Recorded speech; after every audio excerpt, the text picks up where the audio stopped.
Okay, we are recording.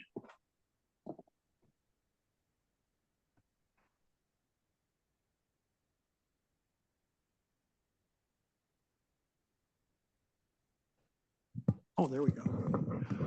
Okay, this is the Town of New Canaan Utilities Commission, our regular meeting for July 16th, 2024, starting at 7 p.m.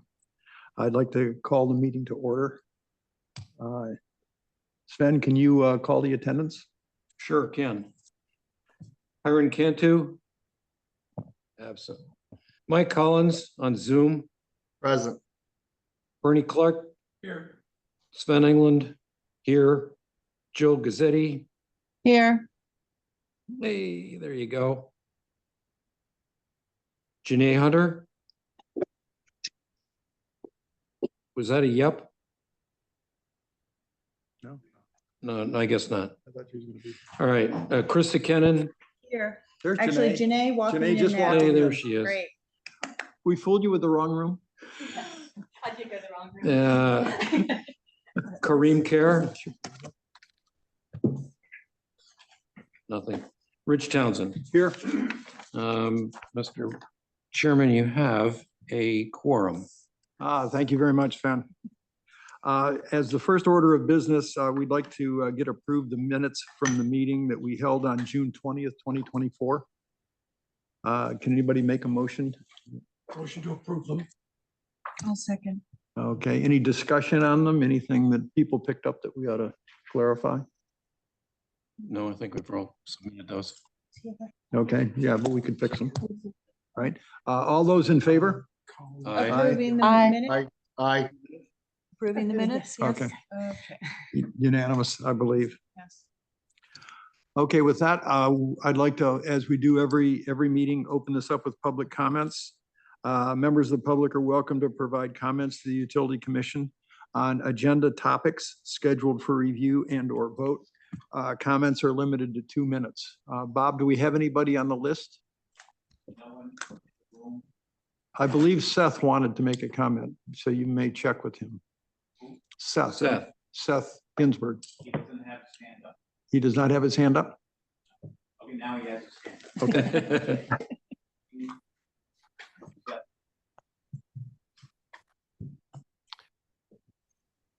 Okay, great. May I? Yeah, Seth, please give your name and your address. Yeah, sure. Hi, Seth Ginsburg, 47 Osborne Lane. Okay, go ahead. Great. Good evening, commissioners and fellow residents. My name is Seth Ginsburg, and I want to address the new cell phone reception study specifically on agenda 4 and 5 today. But first, I want to commend the commission for undertaking the cell phone reception study. The findings from this Ookla drive-by test and the coverage study project plan are crucial steps toward improving our town's connectivity. Now, we all know the frustration of having a call drop at the most inconvenient time, like when you're trying to get directions, or worse, when you're on hold with customer service for 20 minutes only to get cut off just as someone finally picks up. It's a universal experience that unites all of us, young and old. So I propose we rename the dead zones in our town like No Signal Alley or Call Drop Canyon. Maybe we could even get a little historical and name a particularly bad spot 18th century connectivity lane. Because let's face it, the reception in some areas feels like we're still using carrier pigeons. Just because the house on my street was built in like 1790 doesn't mean we have to revert back to that era for communication. But all jokes aside, improving cell service isn't just about convenience, it's about safety, economic growth, and staying connected in an increasingly digital world. Better reception means reliable access to emergency services, a more efficient business, and the ability to stay in touch with our loved ones. I urge this commission to prioritize the recommendations from the study and take swift action to improve our town's cell service. Let's move from "can you hear me now" to loud and clear. So thank you for your time and your dedication to making our town of New Canaan a better place to live and, of course, to communicate. Thank you, Seth. Thank you for your input, Seth. We'll do our best. Okay, with that, first on the rest of the agenda here is number 4, drive-by test executive summary, Ookla presentation. Alex, can you take it away? Yes, thank you so much. Utilities Commission of New Canaan. Boy, are we excited to be able to present to you this evening the results of our drive test study. I'll have several of my colleagues doing the heavy lifting this evening, and I'll have them introduce themselves as we go along here. My name is Alex Wasilou. I was responsible for the commercials in this engagement with your town, and had the pleasure of working with the Utilities Commission and quite over quite many months to really get a sense for their objectives here and what they're hoping to get out of the study. And hopefully tonight we'll give you a good executive summary of some of the key findings. A bit about our company, Ookla, just so you kind of get some context. We are a Seattle-based company that is probably best known globally for the app called Speed Test. Lots of you have probably taken a speed test in your home or out and about, especially given the connectivity issues that Seth was just discussing. This is what we do. We focus on network connectivity, both wireless and wireline around the world. And we have many different tools and data sets that help governments and enterprises around the world to better understand connectivity. As you can see, we've got clients around the world. We've got offices around the world. We only show this to you in case you are unfamiliar with Ookla or the Speed Test name. We've been around for several decades and are leaders in this space, and we're a standalone subsidiary of a company called Ziff Davis, so that some of you may be familiar. Let's talk a little bit about the objectives of this study for the town.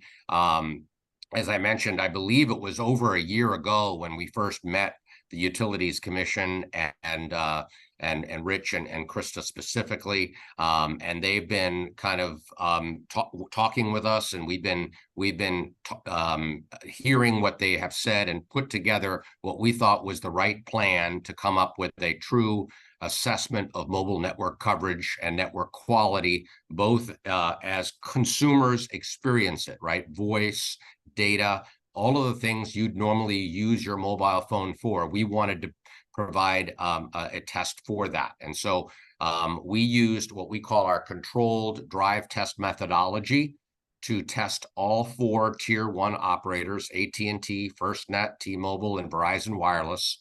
And what we've provided is truly an unbiased and independent analysis of the state of mobile connectivity. Now, we should mention that mobile networks and mobile coverage does change over time. We did this test very recently, as you see, within about a month ago in the midst of June, as I remember it, just as I think it was the last week of school. So June 11th through June 13th, our team was on the ground using our controlled testing methodology, which also includes the Speed Test app. And we did both, voice tests, and you'll see the results of those, as well as data tests. As you might imagine, and as I mentioned, networks do change over time. So we do, as you interpret these results and you use this study, we just ask that you use it with context and obviously avoid misinterpreting or extrapolating metrics and findings. So with that, that's the objective. That's who we are. We really appreciate this opportunity, and we'll get into some of these results. And I will pass it over to my colleague, Alekia, to lead the discussion of the findings. Alex, as you introduce people, could you please introduce them along with their job titles? We'd like to record that, and your job title as well. Yes, absolutely. Thanks. My name is Alex Wasilou. I'm a director of business development for Ookla, and I'll let Alekia introduce herself and her title, as titles tend to change over time, and I don't want to butcher that, Rich. So I'll let you do that, Alekia.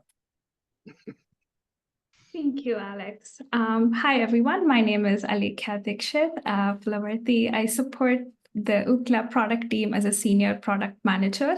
I oversee the controlled testing methodologies, and I'd like to thank the council, especially Krista and Rich, for coming through with us with this journey of doing the data collection across 125 miles in the city. We collected a lot of data to ensure that we are that we would capture the true user experience. In terms of the methodology drive, I will go over, hey, what was the setup like, what testing that we did, and then I will go over the key findings first. As I complete that, I will show the evidence that helped us reach that conclusion. So starting off, in terms of methodology, we used a controlled, customized drive test methodology for the city of New Canaan. We did a data test scenario, a data call, which allows us to understand what do the network speeds look like while capturing the network KPIs. That could be, hey, what network am I connected to? How strong is my signal? How is the quality of my signal? Along with those, we wanted to ensure that the testing is done in a planned and systematic way. So I want to introduce Bobby Robinson, my colleague here, to quickly talk about the drive route. Bobby? Good evening, everyone. My name is Bobby Robinson Jr. I am the Field Services Manager for Ookla. And what we tried to capture here was the drive of the city is 125 square miles with the 8 devices all running. And the drive was about 16 hours. And with the help of the commission, we were able to pinpoint areas that you guys had the most problems with to really get a user experience to kind of drill that down. So that was our plan on that, our method. We had Swin also riding with how we attacked the drive and the process that we use to collect the data. Thank you, Bobby. Now, getting into the test call setup detail, what we did is we configured a voice call scenario on all the 4 operator devices. As Alex mentioned, we tested all the tier 1 operators in town of New Canaan, AT&T, T-Mobile, FirstNet, as well as Verizon Wireless. In terms of the data scenario, we ran a speed test. Speed test, what it does a combination of tests. It first starts with selecting the closest server that the device, based on the device's location. Ookla has a global server network, hundreds of thousands of server networks, and we run a speed test to select the closest server and ensure that we fully use the radio resources available to the phone. It tests the limits of the radio resources and is able to capture speeds or throughputs, can alternatively be called as uplink or upload, downlink, download speed tests. Now, having said that, to ensure we simulate customer experience, we have specified a setup limit as well. Like Seth was mentioning earlier, I wouldn't want to wait a whole 20 seconds or 30 seconds just for the phone to make a phone call or just for the device to start downloading an image. So we did set limits in terms of the maximum time that the device can take to set up a call. I do urge all of you to please share the questions in the chat as we go through the session, and I'll also have 15 minutes towards the end of the presentation to take in all questions. Coming to the key findings. Number 1, there is definitely a lot of room for improvement to fill the coverage gaps in the city of New Canaan. The town does lack coverage in the sense that there are no service areas. And I'll talk more about that as we go through each of the metrics. And the signal strengths, I'll talk about that as well. The loudness of the signal is low. So it does impact our day-to-day, voice call activities or having call drops, or it can even lead to lower speeds when trying to download an image or watching YouTube videos. In terms of lack of data speeds, FCC for mobile network experience, it defines a limit of downlink of a threshold 35 megabits per second and 3 megabits per second for upload. Download is when we are trying to download an image or play a YouTube video. Upload is when we are uploading an image or a video to either social media applications or requesting to a Google Drive service, just uploading files to it. We did observe around 40+% of data speeds being lower than the expected thresholds, and also observed high setup failures in key regions. I will talk about where we observed the call event failures and setup failures in the subsequent slides. The third one is there's definitely a lot of space to improve the user's voice call experience for the residents in the town. It did show for all the operators, the dropped call rate was around 3 to 7%. There was also high setup failure. What setup failure means is the device is not even able to get a dedicated radio resource to set up the voice call and then complete the voice call. I'll talk about those in larger detail as we go through these decks. There we go. First step, I'll cover network coverage metrics. I know a lot of these terms can be fairly new. I have information regarding everything that I will be displaying in a map format, chart format, or the legends. What do the colors mean? I will go through that one by one. In terms of understanding mobile networks, we started with 2G, where Japan tested the first text ever. SMS short messaging services started. And then slowly with 3G and 4G, higher number of services started becoming available. We could text, we could send emails. With 4G, it offers a lot more flexibility. And in the city, in the town of New Canaan, we have observed LTE network coverage, which is 4G LTE network. Then we observed NR5G non-standalone. What that means is there is a 5G radio resource, but it works alongside the existing 4G LTE network. And then we also observed, especially for T-Mobile users, the NR standalone network, which means that the device can end-to-end is using the 5G network entirely and does not rely on any pieces of 4G LTE core network. Now, having said that, I'll first go through the coverage plot, and then I will talk about signal strengths, which indicate loudness of a signal. I will go through a quick slide first, which shows all the operators that we have tested, and then I will show you the breakdown for each of the operators.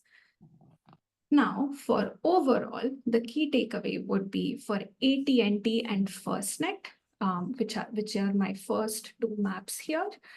They did have predominantly non-standalone network, which means that the device connected to both LTE as well as NR5G radio carriers, especially when running a data test. For T-Mobile, we've observed standalone. T-Mobile has the highest 5G coverage in the town of New Canaan. We did observe a lot of standalone and NSA. Overall, 5G availability is around 83% for T-Mobile. For Verizon Wireless, we observed a higher LTE network availability compared to NR5G. Now, having said that, we did see no service areas. I'll talk about them for individual operators. Even though it is less than 1%, there is a lot of improvement, room for improvement in the overall coverage and quality that can be experienced by the residents. Now, mainly for AT&T. Now, if you're looking at this map, everything that is blue indicates that the device is connected to LTE network. Everything that is purple is connected, it has 5G availability. Anything that's black, unfortunately, that is a no service area. We do have no service area just to the left of St. Luke's School, as well as to the left of Grace Community Church. And then just about over here, we also observe no service. When the device experiences no service, we can have a lot of either call drops, the call may not even set up accurately, but the mobile device is always trying, like, hey, as we are moving, what is the next best signal that is available to me? So the device is always scanning, trying to connect to to the best signal that it has access to. For FirstNet, I'll give a little more information about FirstNet. So FirstNet is actually a nationwide high-speed wireless broadband network. It is mainly for public safety and first responders. It was started in 2012, and FirstNet and AT&T net operators, they can share the radio resources that are available, but FirstNet is supposed to get priority, mainly because it's for the first responders and public safety experience.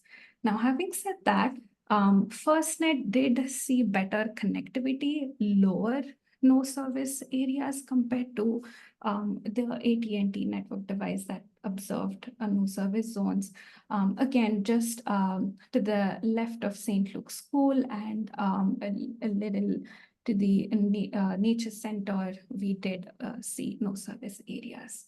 But it did have strong 5G coverage, and we look at how the speeds also made a difference for FirstNet. T-Mobile, anything that is blue is, again, is NR 5G non-standalone. Light blue, anything that's blue is LTE. Light blue is standalone network. Standalone, quick reminder, doesn't rely on any of the LTE resources. T-Mobile has the highest 5G coverage for the town of New Canaan. LTE, there was 15% connectivity, but again, we see similar, I would say, no service areas. To the left of the town, there was around 0.17%, as well as to the north side here, we do have no service zones. Now, on to Verizon. Verizon had a majority of LTE network connectivity. It had lower footprint of NR 5G, which was just around the downtown and around the middle school over here. Now, having said that, it also experienced, especially to the north side of the town, as well as in the left side, it did experience no service areas, around 0.16%. But LTE connectivity, which provides, high speeds mobile data, has a lot of flexibility in terms of the number of radio resources that can be aggregated and, correlate to the higher data speeds. It did connect 73% of the time the phones were on LTE network. Now, moving on to the next one, I will be talking about signal strength, which is how we measure the loudness of a signal. It is usually measured in dBm, which is decibel milliwatts. I will make it easy for all of us here. And like, hey, if you're looking at anything, a data point that is green, that means that's great signal strengths. Anything that's yellow, it's good signal strength in the range of -70 to -90. Anything that's orange or red, that is in the average or poor signal strength zone. So in the next set of slides, I will have maps that show exactly where the signal is strong, where it's green and yellow, where the signal is average or poor, where it's orange and red. I'll first talk about NR 5G technology and then talk about the 4G LTE technology.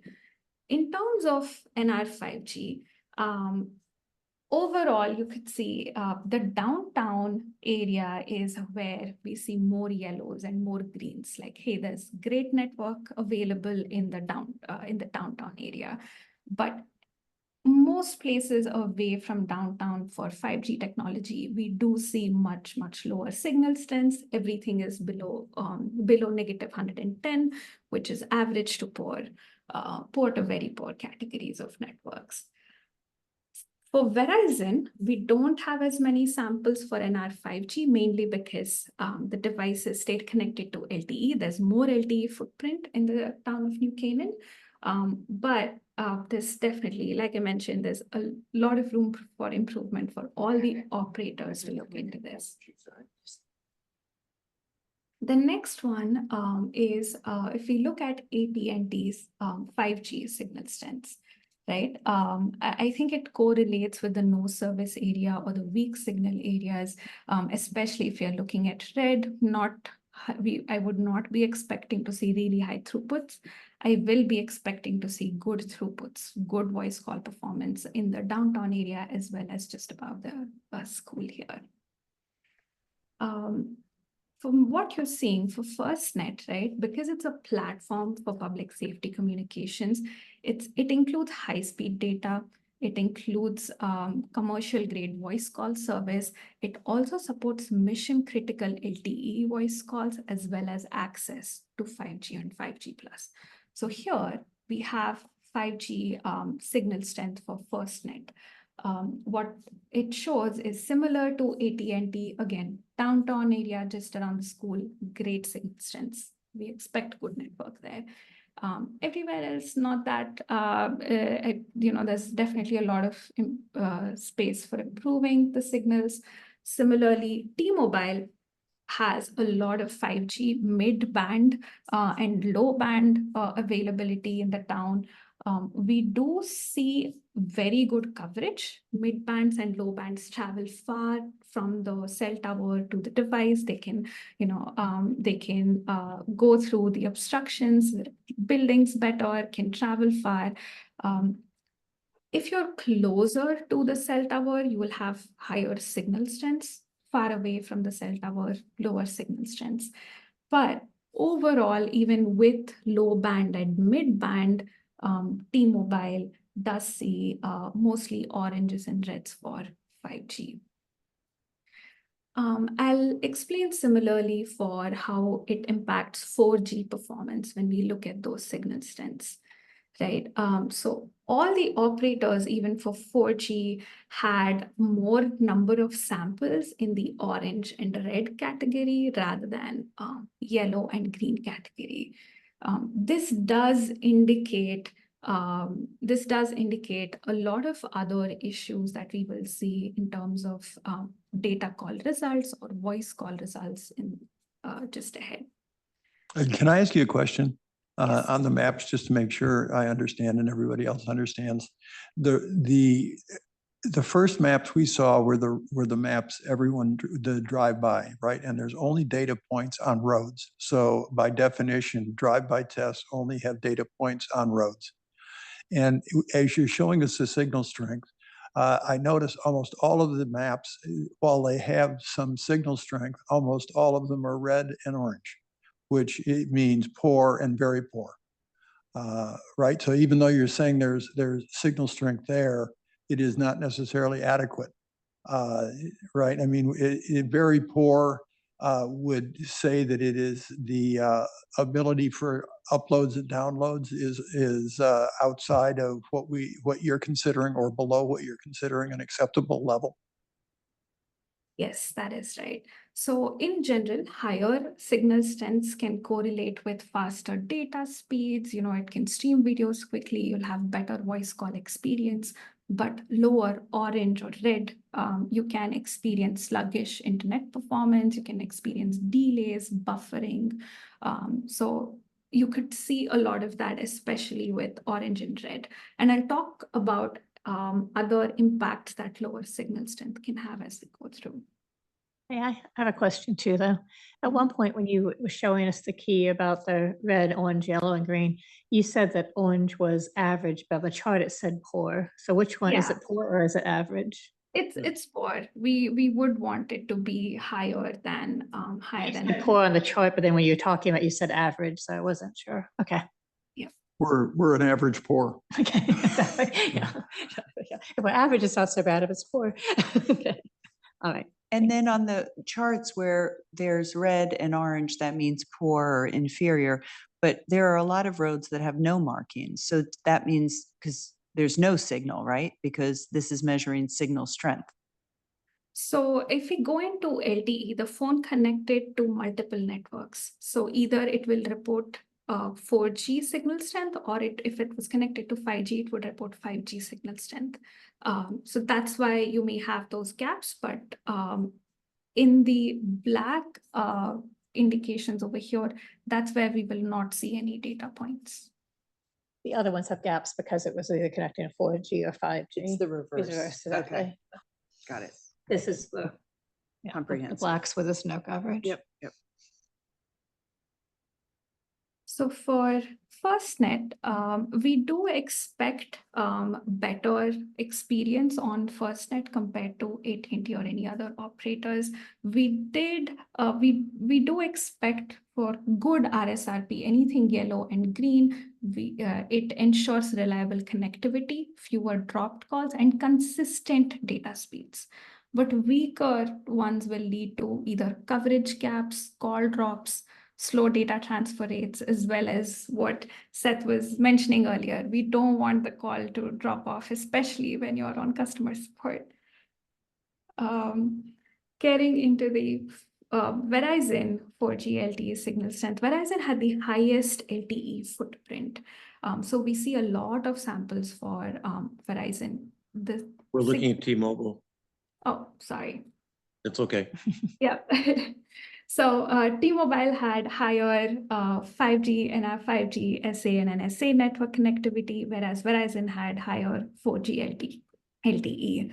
So on T-Mobile side, we do see a lot of samples, actually over 55% of the samples were below the signal strength, less than -110, which means the signal was not loud enough.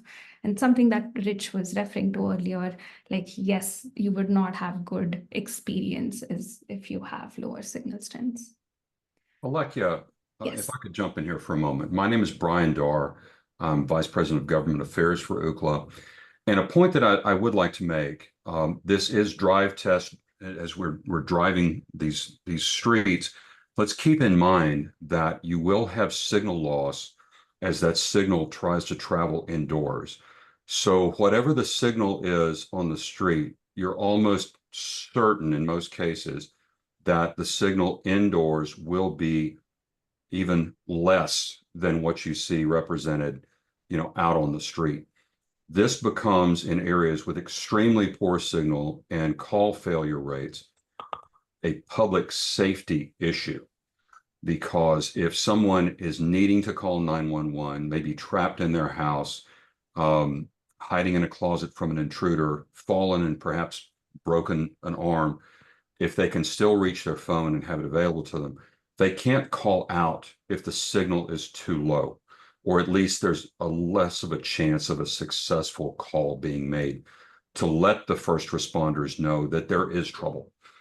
To whatever degree the first responder network may be stronger, which is certainly great in many respects, the public doesn't have access to those phones because they have a higher transmit rate than commercial devices. Thank you. Thank you. Thank you for the insight, Brian. Brian is absolutely right. If we see red, especially on the roads, walls, anything, any obstruction from the cell tower to the actual device adds attenuation, it makes the signal weaker and can impact user experience. Even as we are moving, right, as we drive from one part of the town to another part of the town, the device actually switches between the cell towers that are available. It keeps switching the signals.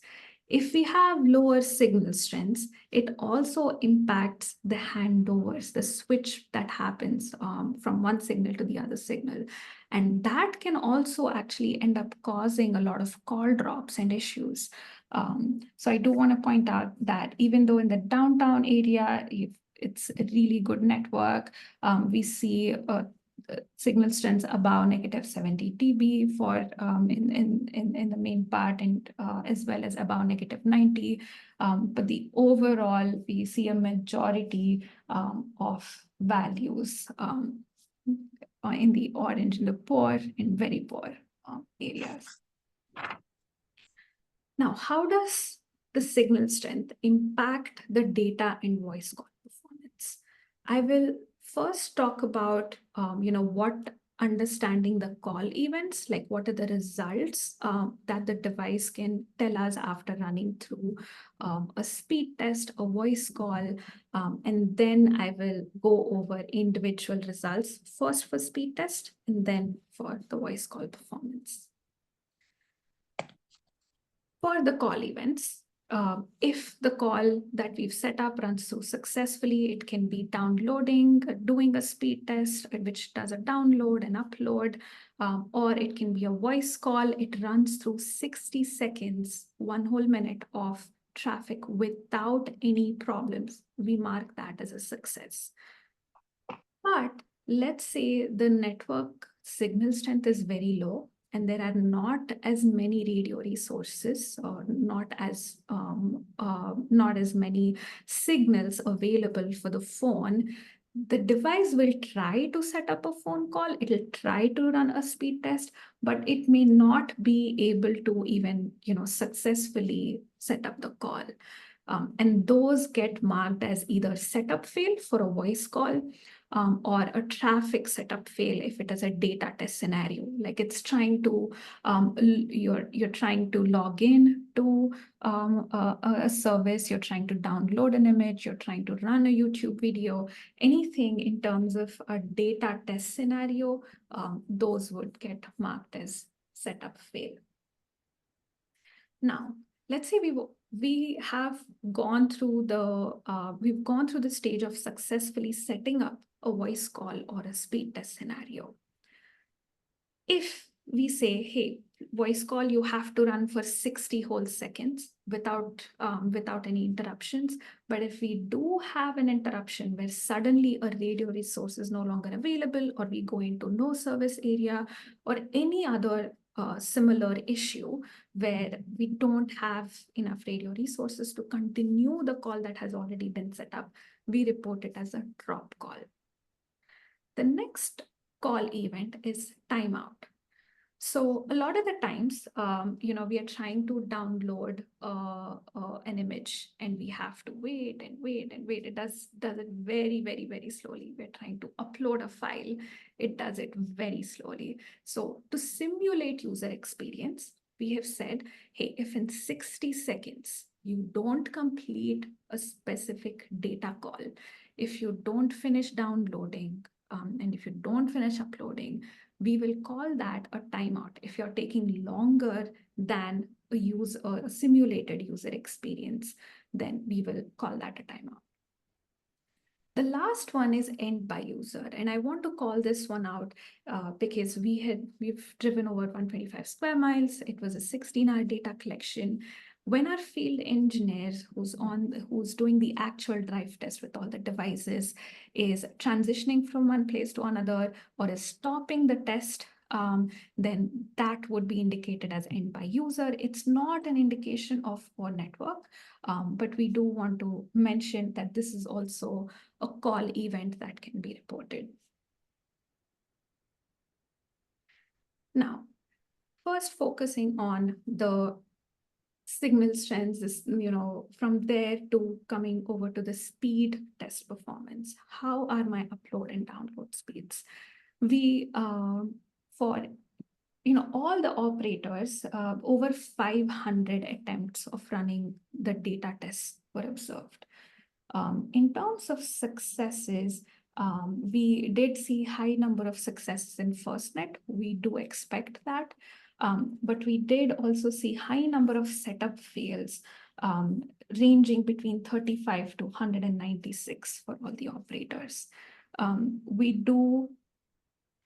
This is definitely, there's a lot of space for improving the customer experience. This will be impacting the users on a daily basis. So yes, we do see the high number of setup fails. But once the call is already set up, if we leave FirstNet out of the view, Verizon actually had the lowest number of drops. Like if the call has been set up, it will continue through. But we did observe higher number of call drops or speed test drops on the T-Mobile devices. Please do note the data collection here is focused for especially June 11th, 13th. So we do want to make sure that these results are interpreted with the right context. Now, this is, I think, my favorite slide. I've identified these red zones where we see higher number of either setup fails, call drops, issues, and I will go over them one by one. So even though AT&T, and AT&T FirstNet and T-Mobile devices initiated a lot of the calls successfully, especially to the left of the country club, we see a lot of setup fails in this area, as well as to the right, we see a few. And then towards north of the northern part of the city, we saw a few. We did observe a few drops. Anything that is green is a drop. Anything that's orange is a setup fail. So yes, this again indicates poor user experience. And even to the left of the downtown, we observed a few setup fails, though not as many setup fails as to the left of the country club here. Similarly for FirstNet, again, FirstNet and AT&T would have similar performance. So we see fewer number of drops, better speeds overall for FirstNet, but again, they're in similar areas, left of the country club, a few to the right, and then a few just around the New Canaan Nature Center here. And anything that is green, again, just a quick reminder, is a call drop. The call has been set up, but it did not, it did not have enough resources to fully run through the scenario. And anything that's a light blue over here is timeout, where the 60 seconds there was a radio session, but the download and upload tests were running so slowly because enough radio resources were not available. It did time out. Coming to T-Mobile, we see again to this side of the town, we see higher number of setup fails as well as drops. We do see a lot of greens on the T-Mobile that indicates call drops, timeouts, which is light blue over here. Again, northern part of the town, a lot of setup fails, especially near the Grace Community Church.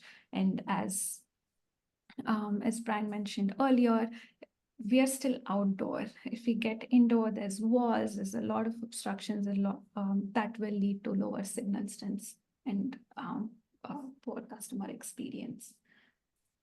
Getting to Verizon, which had the highest LTE connectivity, right? It was on 4G, but it did experience a lot of setup fails, overall 196 on over 500 tests when it ran.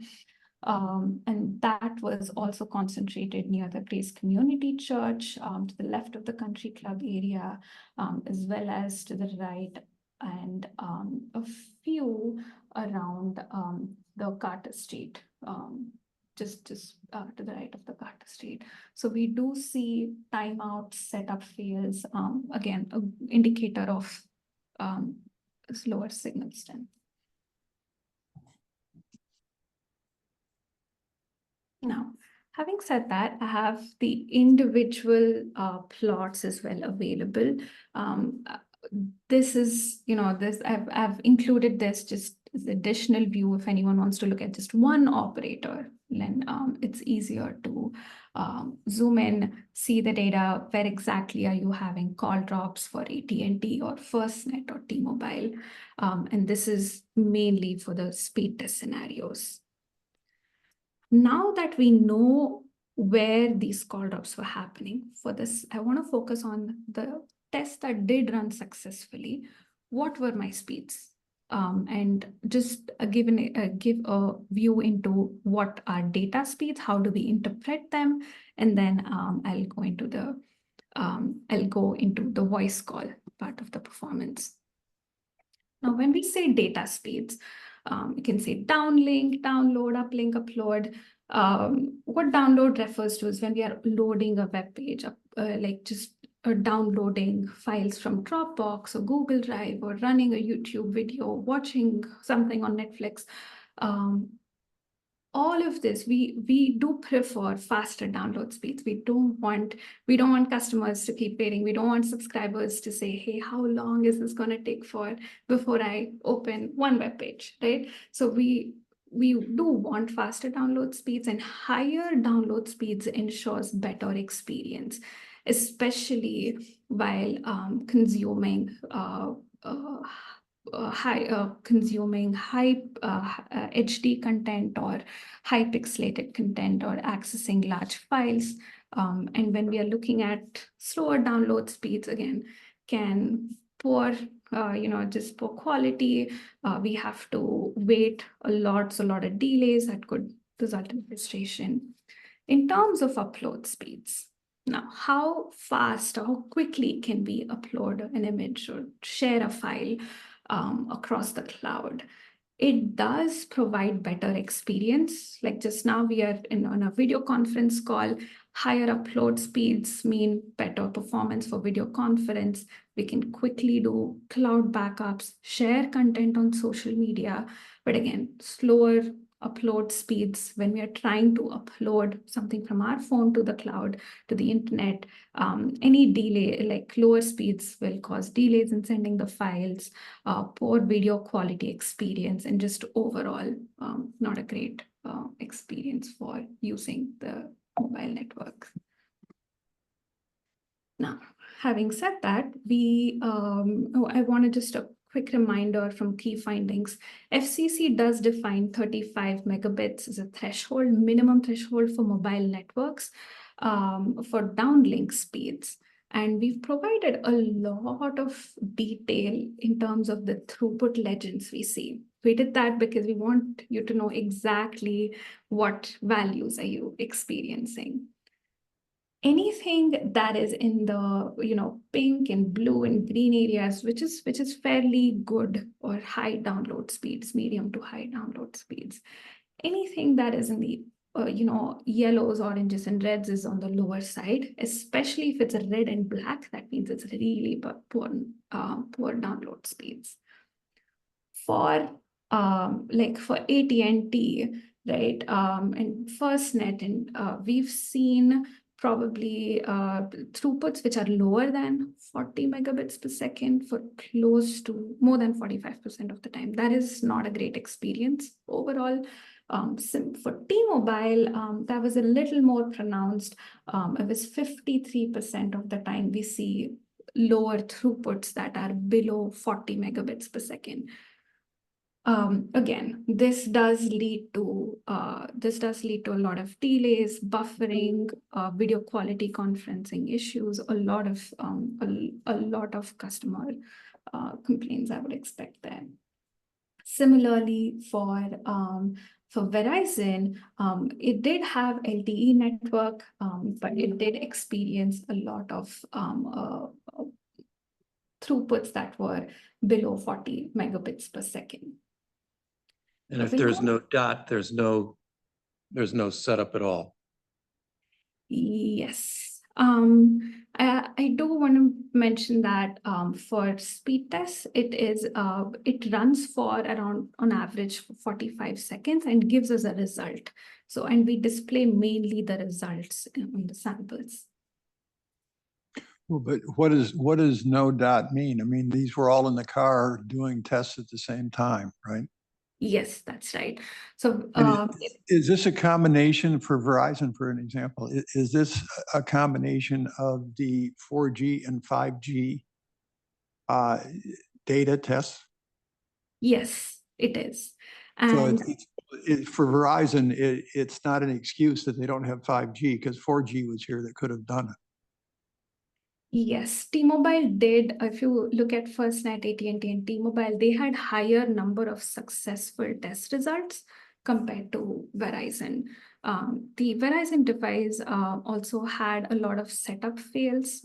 So it again, lower number of samples for us to display on the map.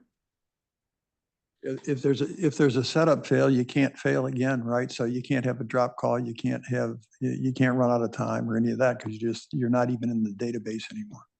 Yeah, when a setup fail occurs, the phone tries for like 30 seconds. Hey, let me try, let me keep trying. And if it doesn't, it goes back, it restarts the test. And let me stop everything. Let me restart the test and see if this time, especially because the car is moving, maybe this time I have a better signal and I'll be able to connect and run a test successfully. I have a question too. Why are there some areas that have no dots at all, but you don't have red circles around them? Like some areas you put red circles to indicate bad speeds, but other areas there's like nothing, no signals at all, but they're not in the circles. Yeah, so the data test itself runs for on average 45 seconds. It runs for less than 60 seconds. And at the end of the test, we get the throughput result. We get the download throughput or we get the upload throughput. So if there's a gap, it means that the device will first finish the download throughput, and then we will see that gaps filled by the upload throughput map. I have added the red circles mainly where I see really low downlink throughputs. I'm just confused by the red circles. I'm sorry. I don't think you all What do they- understand them. I don't What do they understand. represent? What do they represent, the red circles? I just wanted to highlight a few areas which experience really low downlink throughputs. So those seem like particularly bad clustered areas is what you're circling. Okay, because on the map, some of the other areas look like they've got no dots at all, but they don't have circles. So I was just wondering. That's no service. I mean, Just no service. It's not about how so it's not slowly it's a low downloading. service, it's no service? Yes. Is that what you're Correct. saying?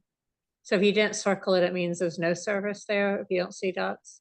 No, that means, so for example, here there's all oranges and greens, yellows. It does indicate good downlink throughput in this area. That's why I did not have that red circle over there. But I did want to highlight some of the black ones here just because, it's either a setup fail or even though the test went through really, really low throughput You're overall. circling areas where you saw blacks, basically. So the other areas that are not circled either had service, or if they don't have dots, like I'm looking at Verizon, between the two red dots, it's big circles on the left side of town. There's no dots at all. There's nothing red circled, and it's not circled because why? Yes, so again, it's not black. We still have throughputs over close more than 1 megabits per second, less than 5, and any gaps that you see. So in general, the speed test, right? The first set of seconds, it will find the closest server. Once it finishes finding the closest server, it does a download test. Once it finishes the download test, it does the upload test. So wherever there are gaps, right, we will see in the upload map what the upload speeds look like. This is mainly the download. It's showing the download part of the test. So you're not worried about the areas that are not circled in red are not weak areas. You think they have enough signal. It's only the areas in red by around the black that have no signal. No, I I think that's think what opposite she's of what saying, you're I saying. think what she's saying is that for the places where they were able to make a connection and they got data, they dropped a dot. Okay? For places where there is no signal or they were unable to make a connection for data up and download, there is no dot. I think you So said those are black. No, the black ones, the black ones just say that they made the connection, they were able to make a measurement, and the measurement is poor. Okay? Yes. The ones where it's blank, there's no service. I do want to correct that. The ones where it's blank, we will have, this is only showing the download speed, this map. I will have another map which shows the upload speeds, which will cover those gaps. So it's mean there's no download speed in those There is areas. no Okay. download speed. But Rich, you're right about, yes, we made a connection over here, but even though we made a connection, we saw really poor throughputs. Again, not good user experience. Now, getting into the individual plots, we have a lot of detail here. For AT&T, again, you know, we do have samples that, some of the samples that are about 250 or 300 megabits per second. But if you look at the overall map, most of them fall below 20 megabits per second. It's orange, yellow, and red. Again, 40 megabits per second, 35 megabits per second is the FCC threshold, and we see a lot of samples below that value. For FirstNet, it did have better speeds compared to AT&T, but similar again, you know, the same areas left of the country club, where we experience no service, we see that reflected in the throughputs. For T-Mobile, which had a lot of 5G coverage, have had really decent throughputs, especially in the downtown area. But if we go towards the north of the town, St. Luke's School, and then just to the right of the Trinity Pass over here, all of that again, black. We did make the connection. We tried to run a speed test. It did run, but the throughputs experience, the download speeds were very, very low. For Verizon, we do have more gaps and fewer number of samples because there were multiple setup fails, as mentioned earlier. But the downtown area has good experience. And once the device is connected to the network, it does completely run the test. Now, talking about upload speeds, FCC for mobile network experience, it gives a threshold of 3 megabits per second. But we did observe for all the operators, over 60% of the upload speeds when we are trying to upload a file to any service, do video conferencing calls, all of that. We see a lot of values below the 5 megabits per second. And this again, results in poor experience, a lot of delays. If we see for AT&T, it has a lot of blacks. Which means it has throughputs or speeds less than 1 megabits per second, which again, not a great experience. If we get to the FirstNet, it has higher throughputs in some areas, as we expect. But again, wherever the lower signal strengths were observed, near the New Canaan Nature Center, left of the country club, again, just to the northern part of the town, a lot of blacks indicating poor network experience. Now, getting into the T-Mobile, which had the highest 5G connectivity, if you look at the upload speeds, it's fairly decent in the middle part of the town. But as we drive away from the town, we see again really low throughputs. Everything is below 40 megabits per second if it's yellow, red, and black. And we honestly see more than I think 60% of the upload speeds are less than 5 megabits per second, which will cause a lot of delays in running the upload test scenario. Getting to Verizon, we did have lower number of samples here. So we see some gaps, especially in this zone where we had a lot of setup fails. Coming to the left of part of the town, as well as a lot of blacks here, it's less than 1 megabits per second. That is not great user experience. Now that we talked about data call, I want us to look at voice calls. In general, the phones in the town of New Canaan, they connected to LTE network for it to make a successful call. There was voice over LTE is the main technology that is used. It acts as a data, but with really high reliability. The difference, if you want to look at quickly how to differentiate between a data call and a voice call has really high reliability. That is the main task all the networks are supported for. Like, hey, run a successful voice call. That is the main task. Having said that, for the data collection between June 11th and 13th, we had over 300 attempts for all the operators, but we did see a concerning number of setup fails for all of them. They ranged from 44 for AT&T to up to 110 voice call setup fails. That means either the signal strength was either too low or there was no service available to successfully set up a voice call.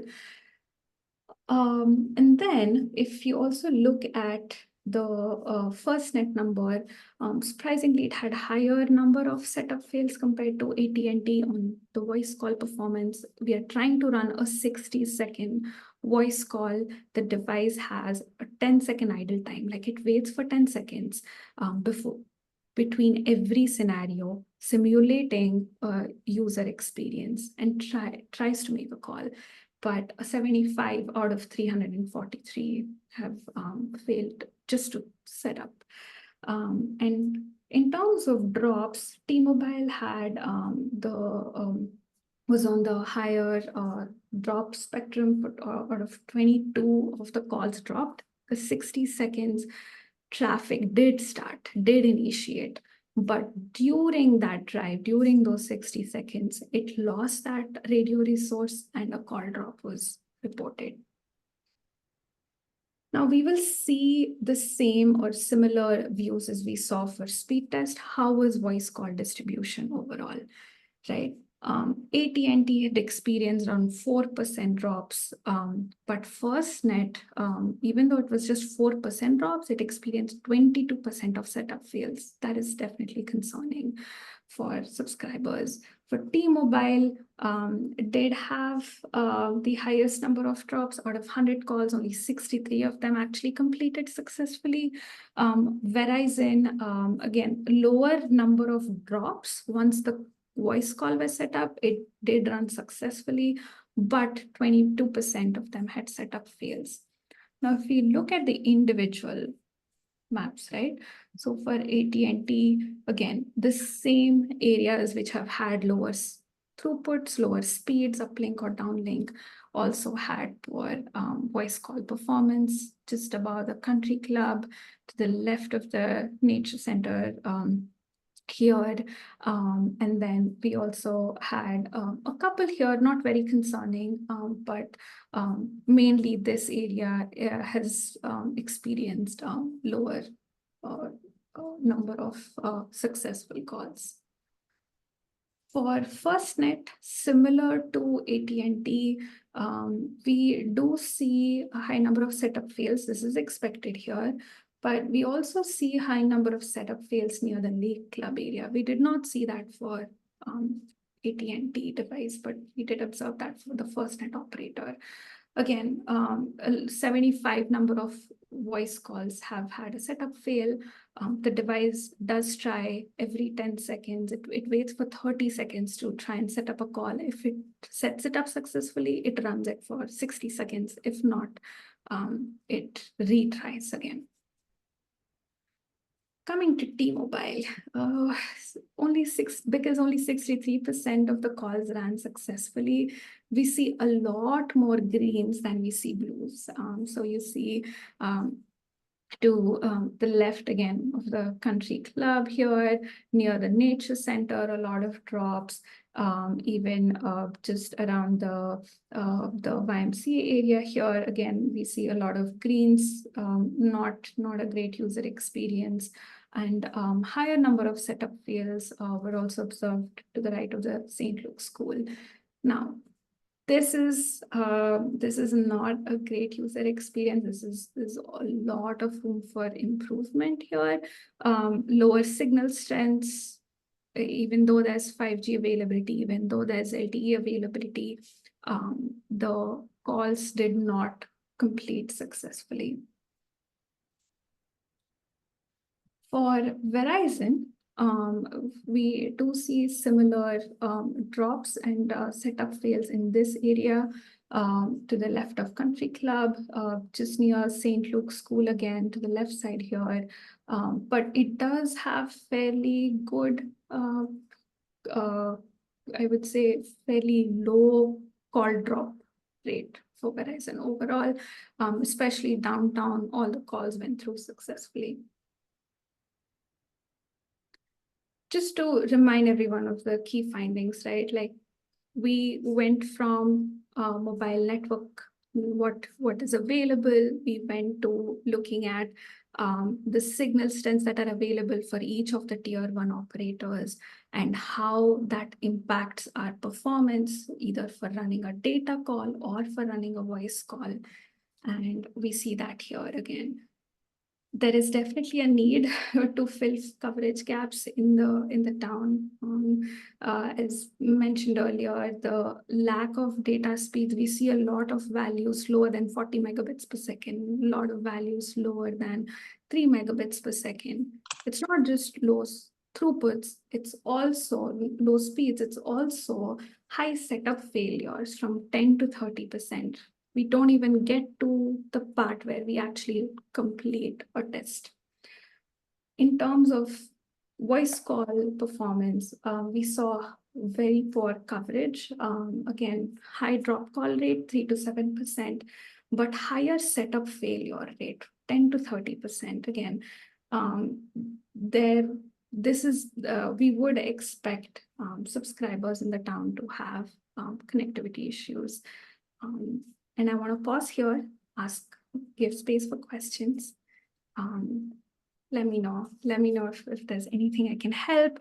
Is there any additional information that you think will benefit from? And if there's any RF metric KPI that you're looking for more explanation, I can certainly help. Let me just check a couple things before we start asking questions. And that is, you're going to email this presentation to us, right? Yes. And so everybody will be able to get copies and be able to zoom in on all of the charts. And so it just occurs to me that once we all have a chance to study it a little bit more closely, we may have significantly more questions. So we may want to set up another meeting to ask questions. Okay, and I just want to start that out that way. I did want to add one more thing here. I checked with our marketing team. They're very kind, and they said, hey, you know what? I'm going to make this more user-friendly. I come from a very technical background, so it's my habit to look at numbers and look at DBM values and look at more RF KPIs. So I'm going to work with our marketing team, make it more user-friendly before I share it with all of you. I think what you did here is fine. I like it the way it is. I'd like Yeah. Yeah, you can Yeah. do both if you want, but this is great data, I think. Yeah, no, I think that's great. And to add to Rich's point, this will also be posted on our website. Right. So it is available for the public to also start to peruse it and formulate their own thoughts and questions. I think it was really helpful how we had it broken out by the carriers. And that, you know, we can sit and reconcile as we toggle between what is available for 4G versus 5G. I don't think it's a surprise, obviously, to anyone that cell service is challenging in our town, but this, thank goodness, provides data points and very, very detailed, thank you, data points that we can now identify these areas of, lacking service and also approach the individual carriers to improve the situation. I think that your key finding, number one, says it very eloquently, that it's really up to the carriers. When you say there, I love that phrase, operators need to identify coverage holes and optimize their infrastructure to improve coverage in our town for a better wireless experience. And I think that that is the ultimate goal here. And let's start with them. And now we have some information, quantitative information to go to them with, and also approach as well the CT Siting Council to, verify the information they've already provided in terms of coverage for our town. So I thank you so much. This is really more than I hoped and dreamed for when we started working with you a few months ago. And I'm delighted with the comprehensive amount of data and how detailed it is. So I really want to thank you all on the Ookla team for doing that. And I'd just like to say that, Aleki has given us her analysis, right, of the data. But the town has also retained, thanks to Ookla, has retained the raw data. So we have everything, that Bobby and Tarek, grabbed for us as they ran through town. So I think that's really helpful. all the data is there. Do you want to speak about Kareem? Well, one of our members, one of the commission members, Kareem Care. Kareem, are you out there tonight? You say stuck on a work call. Yeah, he's stuck in a business Oh, meeting. stuck in a business call. Okay. Anyway, what can I say? Kareem is an extremely intelligent and well-informed man when it comes to telecommunications, and believes that using the comma separated variable raw data, that it's available for him to perform his own analysis on, and we hopefully look forward to that in the coming months. So I did have a question. Is it possible, you did all these great individual maps of FirstNet and AT&T and the various carriers. Do you all have any that combine all that, can overlay them on top of each other so we can kind of see overall between them what the coverage is? We don't have that option right now, and also we focused on the key findings for ensuring we capture the Tier 1 operators network experience overall, and we would not recommend adding that data on top of each, because all of the operators experience different mobile network coverage. I thought it would help a town emergency services to figure out if they had multiple devices where they'd still have coverage and where the gaps are, if you look at all of them combined. Yeah. How would you rate the overall performance of any of this cellular stuff? From the way I'm looking at it, it's poor to dreadful.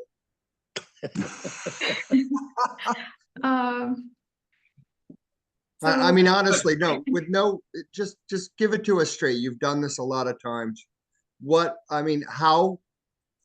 How bad is it?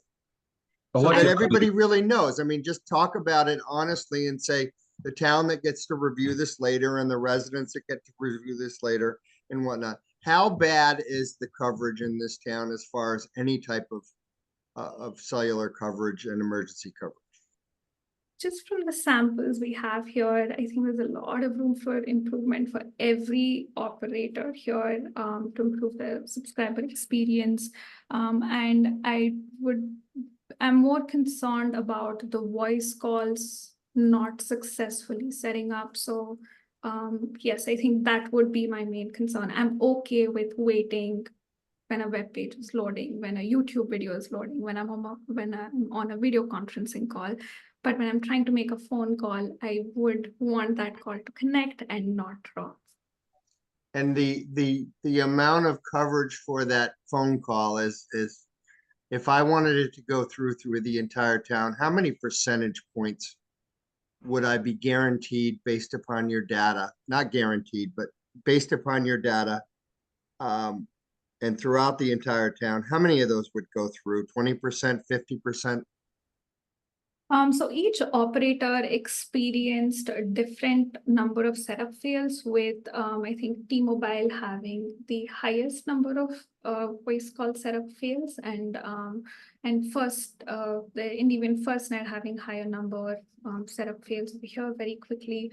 But overall, I would say that, yeah, like we would not expect anywhere between like 3 to 20, up to 22% of setup fails. That's really high.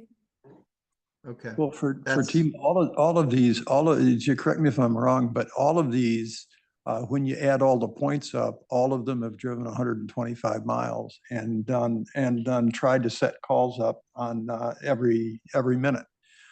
So they all have the same base of what they were trying to get done, and your chart shows how many were successful and how many weren't. And so T-Mobile, if you take a look at the amount that didn't set up, I think it was 110 out of 300, so it's 30%. Yeah, Right. just did the math. There's 28%. 28% didn't even get in the game to see whether they dropped, right? Because so you got to add the drop and the setup together if you want to talk about failures. So the failure call rate there is 130 out of 373 in my mind. Yes. I thought it was 132 out of 373. 73, yeah. It's abysmal. If I could offer some thoughts here, this is Brian Darr again. I've never been to New Canaan, but I've done quite a bit of exploring as part of this project, just looking through, Google Street View. And when you get outside the core of your town into the residential areas, you clearly have across much of the city, and I didn't explore every street by any means, but you have a great many areas where you have very, very large lots, many big houses, but the more important thing is large lots. So the challenge for the operators from an economic standpoint really comes down to density. The lack of and this is why rural America overall has such abysmal coverage, is because every one of these towers costs a great deal of money. In the early days, all of the operators really owned most of their own towers. As a way to fund a generational upgrade in the technology a decade or more ago, they sold most of their towers to the big tower companies, American Tower, SBA, Crown Castle, and others. And so what has happened is that many of these original towers were only meant to hold a single carrier. The height of the tower ultimately determines how many radio networks you can hang on that tower. Some cities have had difficulties with coverage from this operator or that in a particular area because the tower that is there was intentionally limited in its height many, many years ago. And so these are some of the challenges that are, that are involved here. The other thing about 5G that's often misunderstood, if I could jump to that for a moment, much of the hype around 5G with these ridiculously fast speeds that you've seen in some of the commercials when the technology was in early launch, those are small cells that are transmitting in extremely high frequencies, but that also means very, very short distance. So the placement of those types of solutions would go in your downtown area. It would go near a shopping mall. It might go near, a big box store. It's not nearly as practical from a cost standpoint when you get out into areas where your density is very low and the houses are very, very far apart. And so the higher the frequency, the higher the throughput speed, but the shorter the distance that signal can reach.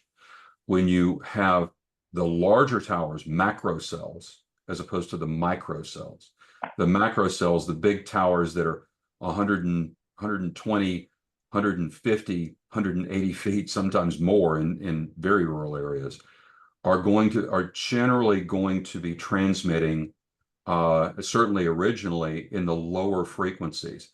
And 5G is not strictly the small cells. 5G is a protocol. It's not a spectrum. And so much of what T-Mobile, as we were seeing on some of the early slides that Alekia shared, T-Mobile has a more expansive 5G coverage, but that's because they didn't have much rural coverage many years ago. And when they got new spectrum, they used low band spectrum to maximize the total coverage that they offered. And so that's why you're seeing T-Mobile 5G coverage, but because they've used very low band spectrum to maximize their coverage footprint, you have lower throughput speeds than you might expect for 5G. So I'll take a breath there and see. No, I think we understand. Okay. That was fairly clear. Thank you. Thank you. So Alex, I'll hand it back to you for closing remarks. Yeah, any other questions out there? Well, based upon your experience and based upon this analysis that you have done,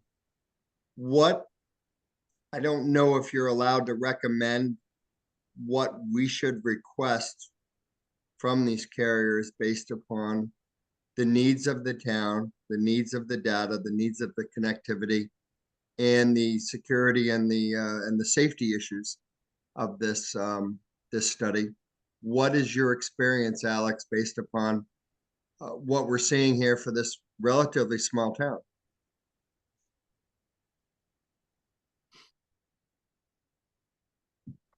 Have you all tried to engage the carriers in the past on these topics? We have engaged two carriers, T-Mobile and Verizon. I've talked to to the people that run basically where they're going to develop. And we've had several conversations, but we haven't had data to really talk about it. The data that we got from the Connecticut Siting Council was exactly what Janae just asked for, which is, can you pile everybody on top of each other and tell us what the coverage is? And when you look at that map, none of the residents here is that a relevant question, because they're going to get one subscription. They're not going to go and look and get 4 subscriptions, right? Which is what you get when you pile them on top of each other. They really should look at these maps or the coverage that these maps would generate, because the points are really points on a road. It's not coverage, right? It's probably 50 feet from the road or 100 feet from the road that is a coverage. And I think this shows up. This analysis and this test is so much different than the standard drive-by test you look at, where all you measure is power, because we get a dot that is generated on over a minute, right? And a minute going 30 miles an hour is a quarter of a mile, right? And that's how long that call was trying to take. And when there's a blank, it didn't work, right? Because there should be a dot every quarter of a mile, I think.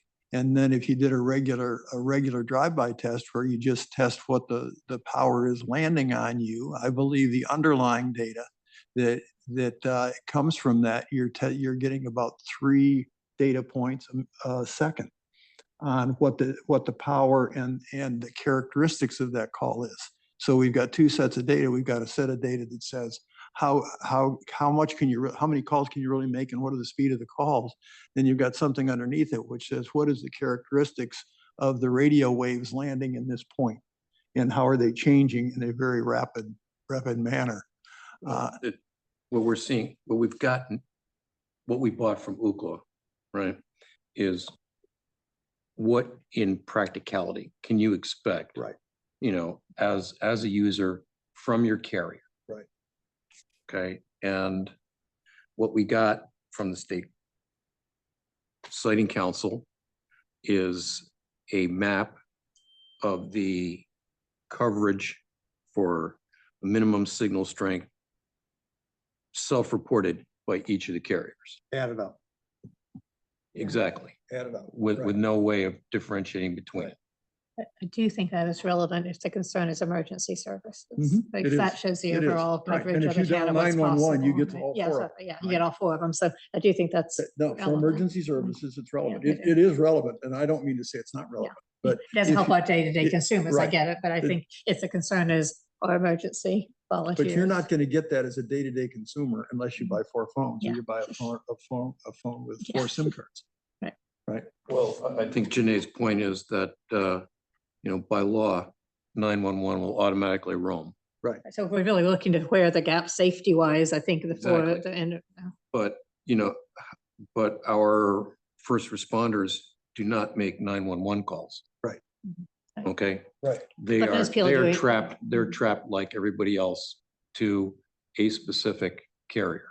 So the question, when you talk to, the various, folks in, department heads and stuff like that, or people in charge of communication, for emergency services, it's, they're the same problem.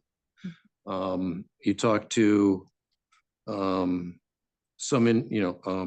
police particularly, don't use our 800 megahertz radios when they're transmitting certain information that they wish to keep private.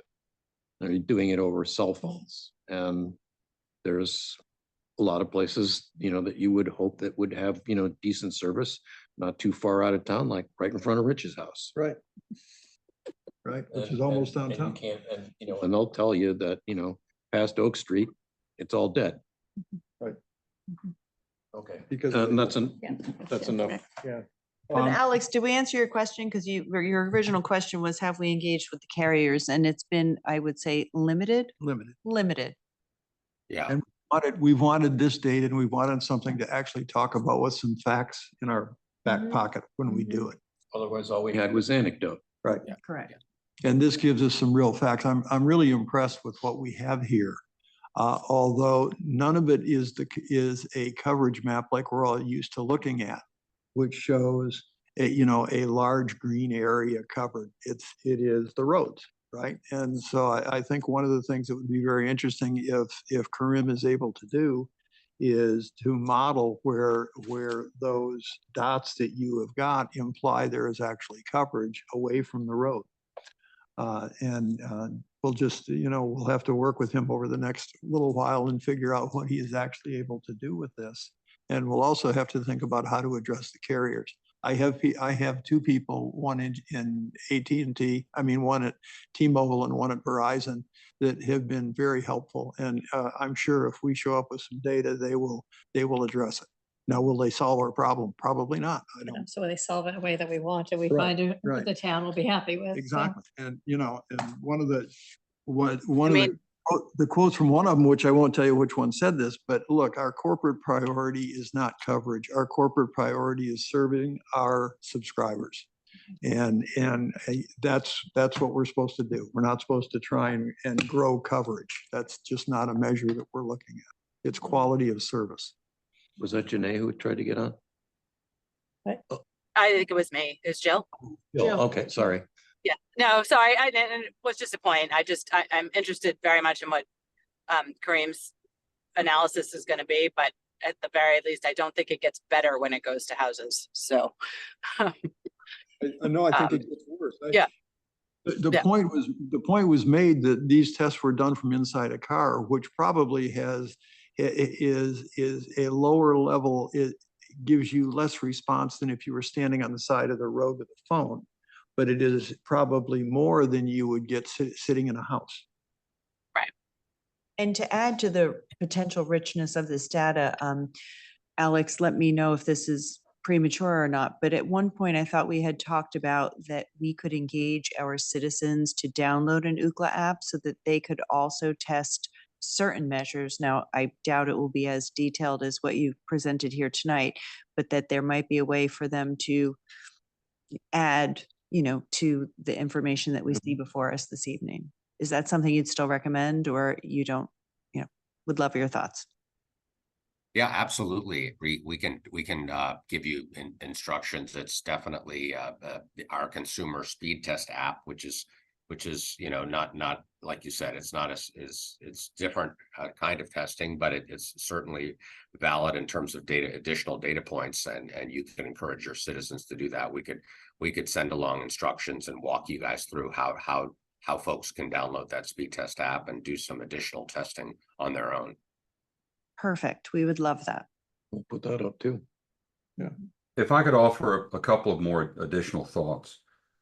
The solution to better coverage in your town sometimes lies within your town, working with the operators, and sometimes it will lie just outside of your town. If they're going to make an investment in a tower and the radios necessary and the fiber to reach the tower, sometimes the best site to cover something along the edge of your town might actually be in a neighboring community. That would also help that neighboring community. And so cooperation with your neighbors, if they have any understanding of where they're also having difficulty, then sometimes working together with a neighboring community to try and find a site that's suitable for the operators can give them a bit of a head start. But it really does start these days in terms of towers that are going to offer the low band frequencies. So we're talking about the taller towers. It's American Tower. It is the tower companies that I mentioned before, and there are smaller ones as well that you could work with. And one last thing, there is some states that believe that they have enough funding from the BEAD money related to the IIJA legislation in late 2021. That BEAD money hasn't been spent yet, other than spinning up the broadband offices. We do have a relationship with your broadband office there in Connecticut. We do with most states. There may be an opportunity to work with the broadband office to help support this as well, because as new fiber is being laid for middle mile to connect communities, that also provides a significant economic advantage to putting a tower in an area. So close connections with the folks in your state broadband office could also ultimately assist in providing the types of infrastructure savings necessary to make some of these economics work better for the operators and their tower partners. So Brian, what you're saying is without towers, without the new investment in them, if anybody expects better coverage within the town of New Canaan, there has to be towers and they have to tap into these grants, correct? That is correct. That they don't have to tap into those grants. All right, but we need towers. We need towers. If we don't have towers, we don't have coverage, period. And it's got to be economically feasible for the operators, which means that you want to have a tower that is capable of hosting multiple networks. Very few towers are built these days with only a single network going on them.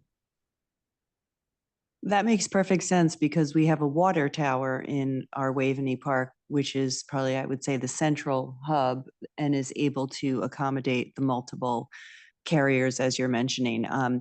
And we did, say we're not at solutions yet. And I know whenever anyone mentions towers, people get nervous. But in your experience, and this may be the most unfair question, how many towers would you estimate New Canaan would need to dramatically increase coverage and service? Ookla really doesn't do those types of studies per se. That requires significant additional types of work because you actually are looking at the topography. You've got to be able to and the foliage, and so you've got to estimate. That's a whole different engineering requirement. And we certainly know people that are in that space and could connect you with some of them, but that's not something that Ookla does. Okay, fair enough. Thank you.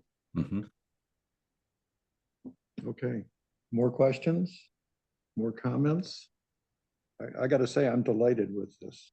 Me too. And I think I think it's opened a lot of opportunities. I think for what we should do, and everybody correct me if I'm wrong, I would like to get this presentation and study it Yeah, me on too. my computer so I can actually zoom in on the different maps and understand them a little bit better. Yeah, I need a bigger screen. I do too, too. And then the polished up one they want to produce. Yeah, Yeah. and the polished up one as well. And so I think what we ought to do is call it a night for right now on Ookla. And then the question I'm going to ask before we get out of here is I'm going to suggest the two things. Is somebody put a motion forward to take off the POCD agenda item so that we don't stay here for 3 hours. Well, why don't we, I motion to remove those agenda items, please. okay. This will take 2 seconds. Mike, Okay, who I wants to second that Okay. motion. Yes. When are we going to discuss? I think it's an important topic. before it- It is. Well, we'll have to come back Next and, meeting. yeah, We're not going to have the August. We're talking about not having well, August. that we needed. September. Well, why don't we release you guys? You've been Thank you terrific. very You've, much. you've gone way beyond what I thought we would end up with. And now the question is, we got to think about how to leverage it. And if you wake up in the middle of the night and you say, man, this is what those folks have to do, please write it down and then email it to us with a big star on it that says, pay attention. Thank you so much. Thank you for your help. Yeah, absolutely. Really appreciated it. All right, Yeah, guys. I got it. All right. Good night. Okay, Thank so you. you guys are released, Thank but you you. do need to send us you need to send us the presentation. Okay. We have to, I know you're gonna polish it up, but we have to have the one that was presented in the Tonight. public session. Yeah. Thank you. And have We'll a good take night. we'll take the polished up one too, by the way. I appreciate you doing that. Yeah. Absolutely. Thank you. Absolutely. Thank you. Thank you. Good night. Okay, now let's turn to the rest of this. Okay, did we get a vote on that one? We got, it was unanimous that we were going to take POCD know. to the next, although we wanted to discuss it. We wanted to discuss this. When are we going to do it is going to be Yeah, the I question. don't want to take it off unless we have a firm date before the deadline, because I think we have important input to make on. Well, I that. think we missed the deadline No, I already. think we can still, oh, I thought they wanted our ideas on I it. think they wanted our ideas, like by the 4th or 7th of July. Oh. So I'm not sure we're going I to, don't know what the next steps are with the POCD either. in well, terms the of POCD is trying to get done this year. Yeah, so I thought they had an Right. ongoing, they've got a They- timeline. no, I had they have a looked at time- it. they have a Yeah. timeline. There's still some open windows for some stuff. I don't know. No, there whether are, it- but I think what we should do is check. And if we can get by with the August meeting, Mhm. let's talk about whether we're gonna have, they wrapped up implementation? no, I don't believe so. Okay, so. Rich, That's when the deadline is. Rich, it's Deanna. Yeah, I was- Deanna. Hi, I just wanted to give you some information on the status of how the POCD is moving along. So as of, I believe it's July 17th, there will be a 65-day window. They are presenting on Wednesday to the town council. So Sarah will be at the town council tomorrow night presenting Okay, the POCD. And then there's a 65-day window in which the town council can choose or not choose to have a public hearing. At the end of that 65-day window, the planning and zoning department must have a public hearing. So, there'll be at least one public hearing after the 65-day window closes. okay. So there's Well, time. that says that there's time for us to meet again on this. And to do some work before we meet, and then to meet again on this perhaps in August. So what is is there room for input still, Dion? Like what would we? I mean, Deanna, a what would- public hearing would say that there is room for input. I don't know that as a commission. I can check with Sarah tomorrow and get back with Rich on how you guys could, as a commission, but a public hearing is obviously an opportunity to give public comment. Right. And it seems, Is this both elements, including implementation? I would assume so. I'd need to get the specifics. Let me double check, but I would imagine it's both pieces. Well, and I would like to add, I would think that our feedback should be collective, right? Right. And organized and Right. documented. Yeah, that's what I'm so, saying. I don't want us just to Yeah. go to public hearing. We need to like, Yeah, I sure. mean, we shouldn't be just No. keep providing willy-nilly comments. That's what I'm saying. So I think we could get buttoned up on, we'll, We need to get buttoned up, we but got 65 days to get buttoned up. It Yes. sounds What are we hoping to button up in regards to this? I mean, what are the specific top 3 items that we want to button up? on Well, I this? think it's important. Yeah, I think there are a lot of topics that are in there, which is open land, how important that is. And versus Top utility. 3 for utility. No, this is for the utility commission. What are the top 3?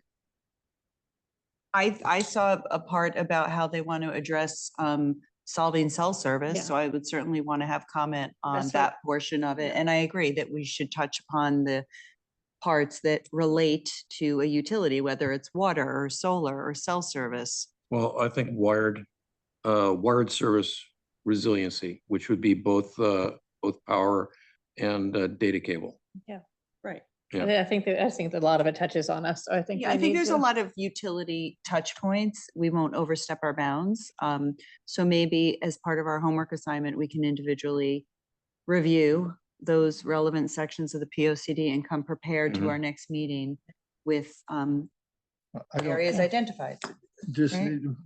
as I looked at it, and we sent these out like at the beginning of July. Yep. Right? We sent out what they were calling their preliminary Mhm. findings.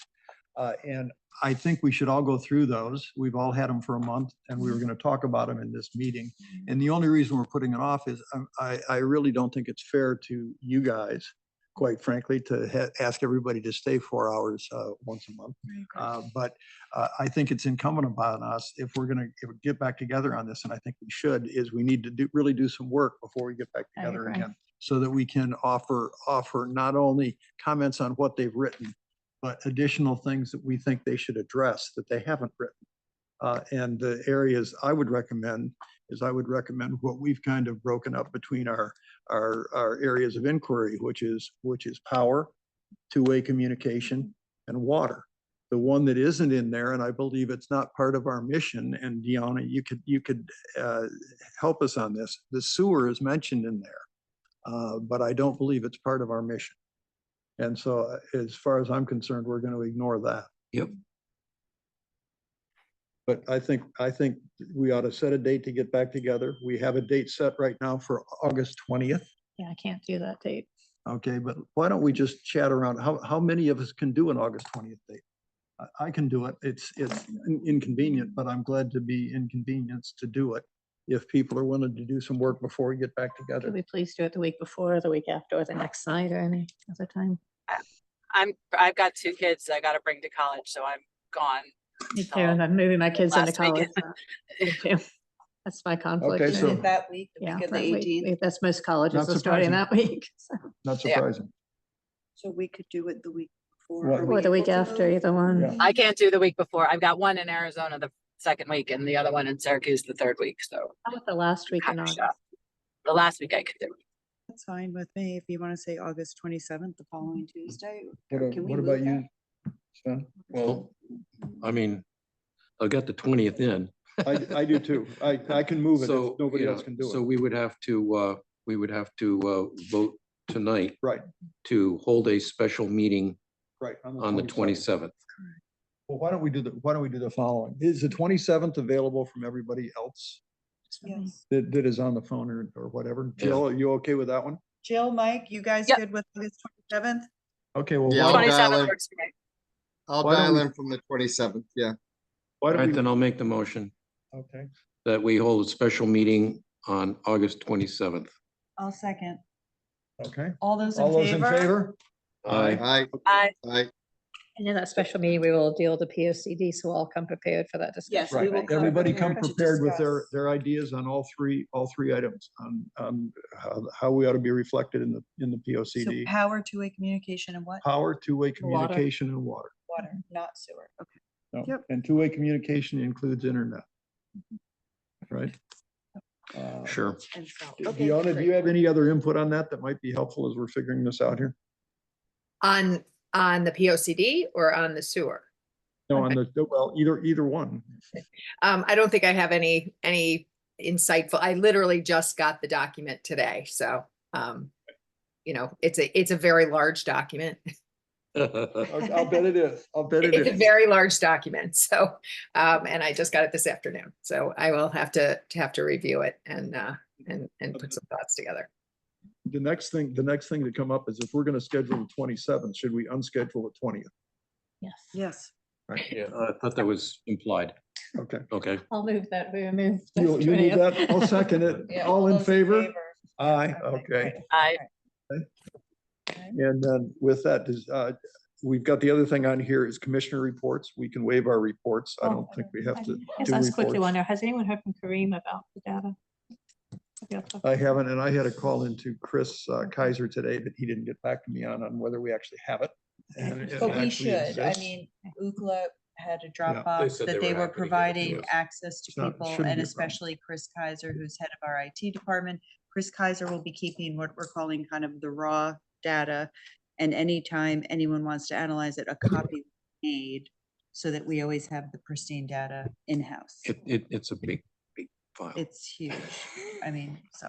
I don't That think is the all interns have happening. heard from, the Well, interns haven't heard from Three Kareem yet, I don't three think. data points a Okay, so the- second for 125 miles. All that The data. interns haven't heard yet, but Okay. I'm Okay. sure. We'll have I just to. can't worry, they're gonna head back to college Yeah. and things. Yeah, right? no, Lose the window. exactly. Right. Exactly.